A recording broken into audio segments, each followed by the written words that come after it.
porque a empresa, muitos serviços que são realizados não podem ser realizados pelos profissionais que estão lá. Não é por uma questão de competência, muitas vezes.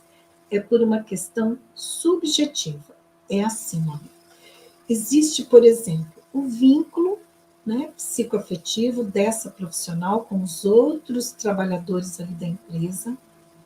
Algumas atividades, se existe uma diferença de nível hierárquico, não é adequado que a profissional de dentro da empresa coordene essa atividade.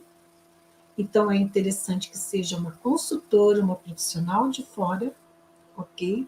Por quê? Porque há questões, né, do vínculo psicoafetivo, questões das relações de poder, das relações hierárquicas, então também não é adequado. Então, a empresa precisa contratar uma consultoria, ok? Tá?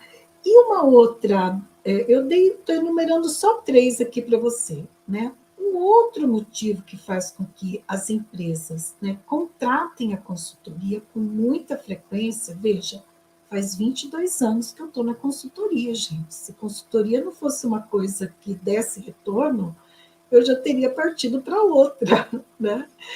Então, um outro motivo que faz com que as empresas contratem consultores e consultoras é o fato de que algumas atividades, né, elas são tão específicas, exige uma expertise, uma especialidade, que a empresa não tem um profissional dentro dela que realiza aquela atividade, que tem aquela expertise. E até esse profissional estudar, se qualificar para poder fazer o trabalho de intervenção, já não vai dar tempo. A empresa muitas vezes é pressionada pelo mercado, pelos concorrentes, por algum fornecedor, e ela tem que ser ágil, não dá para ela ficar demorando para dar resposta, né, para o mercado. Então, o que ela faz? Ela contrata profissionais, né, que vêm de fora, ela contrata consultores, né, para que esses consultores possam atender aquele trabalho, realizar aquele trabalho que tem uma expertise, que tem uma especialidade específica.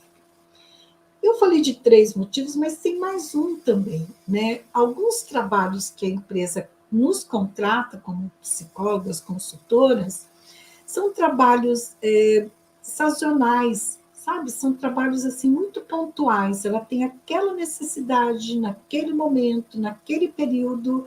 Então, compensa para ela contratar um consultor para vir fazer aquele serviço do que ela contratar uma profissional, né, registrada e pagar encargos sociais, toda a tributação que tem em cima do salário, depois demite, se demite, daí tem verba rescisória também, e por aí vai.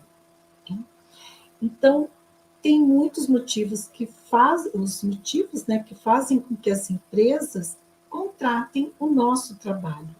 E isso você pode ver com muita frequência, né? Principalmente aqui no LinkedIn, colegas postando e compartilhando o trabalho que elas estão realizando nas empresas.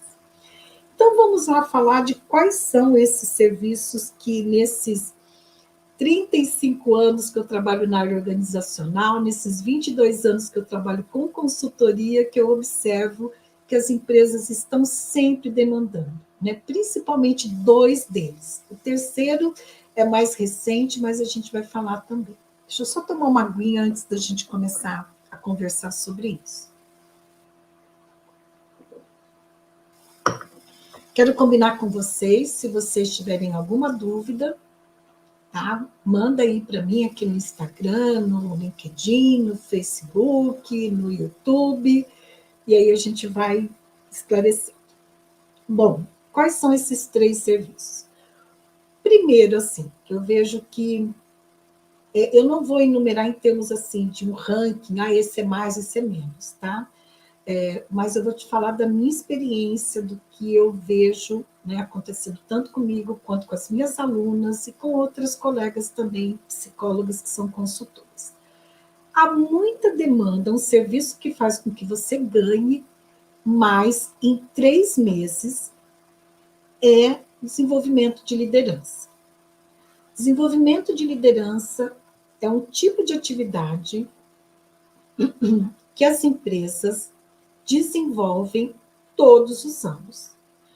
Claro que tem empresas que estão no nível de desenvolvimento mais primário, que ela não tem essa consciência da importância, né? Mas a maioria das empresas tem essa consciência e elas investem sim em programas de desenvolvimento anualmente.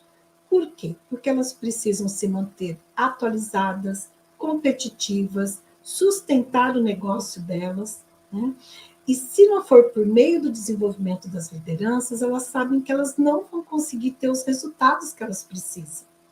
Porque são as lideranças que vão influenciar, que vão fazer a gestão também, né? Não só a liderança, mas fazem a gestão de processos, gestão de pessoas, gestão de resultados, né? Fica ali geralmente no nível tático, né? E ali no nível tático vai poder operacionalizar essas diretrizes, essas estratégias que vêm, né, da diretoria, do nível que está acima delas. Então, elas precisam, as empresas precisam investir constantemente no aprimoramento das lideranças. E o contexto, né, vai mudando, a sociedade vai mudando e vai exigindo dessas lideranças novas competências. Por exemplo, né, vamos falar de algumas competências que nos últimos 3 anos começaram a ser demandadas dessas lideranças e que antes não eram tão demandadas, né?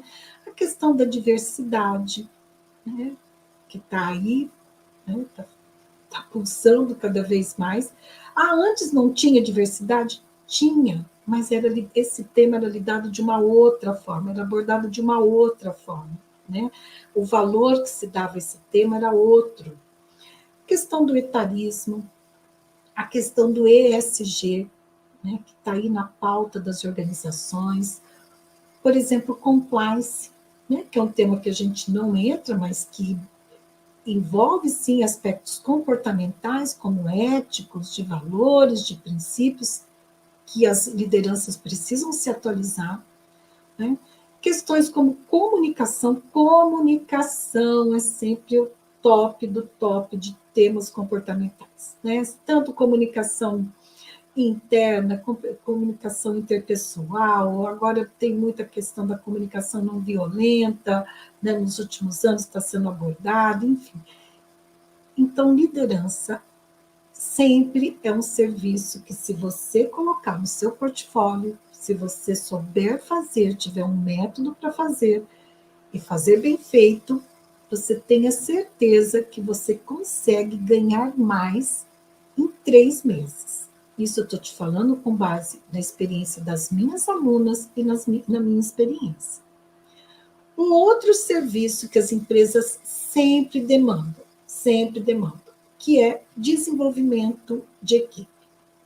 E no desenvolvimento de equipe, quando a gente fala de desenvolvimento de equipe, aí você pode incluir várias competências que são demandadas da equipe, né, para que essa equipe tenha sinergia, para que essa equipe realmente busque atingir os resultados da organização, né? Então, estimular o desenvolvimento de vínculos de confiança, da cooperação, da comunicação também, né, muito demandado. E aí, comunicação entra feedback, feed forward, comunicação não violenta, a questão da empatia e tantas outras atitudes e competências que são exigidas, né, de uma equipe para que ela realmente possa estar ali engajada em sinergia para poder trazer os resultados para a organização, né? Um